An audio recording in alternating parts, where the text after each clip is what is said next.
Oh, I'm Morag Macpherson and I do printed textiles, which are digitally printed. It's really surface pattern creation, I call it, and it goes on to textiles and wallpaper now too. Being in Kirkcudbright and the whole area of Galloway with all the beauty on my doorstep, that definitely, it has an influence directly in the patterns because I go out and I photograph, but it also probably has an indirect influence as well, just because I'm in it all the time. It's sort of coming out in other ways into my work that are kind of unconscious probably. It's almost like I don't have to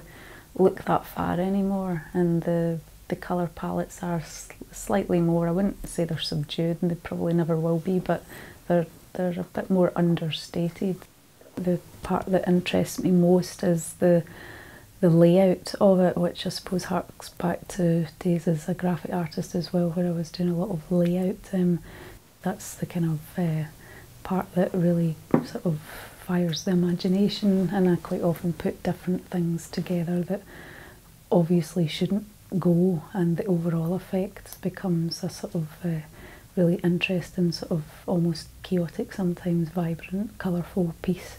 I start off with the surface pattern, which is hand drawn from on photographs, and also work with books from libraries and do a lot of research into the sort of collection before I get the designs together. And then it's onto computer, scanned into computer with the line drawings, and they're repeated and they're coloured. The patterns, it ends up as a TIFF or a JPEG, whether it's linens or cottons or silks or wools, and then it gets sent and it arrives at Galashiels campus, Heriot Watt's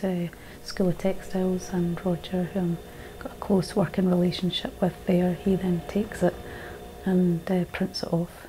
and then it comes back as fabric, and then from there I either make it up into silk scarves or linen cushions, or I cut it all up and patchwork it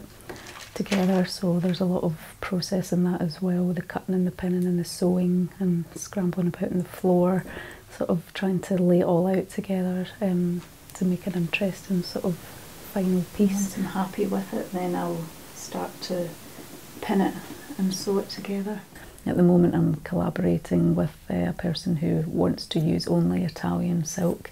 so we'll be sort of sourcing that ourselves and then coating it and then giving it onto the printer.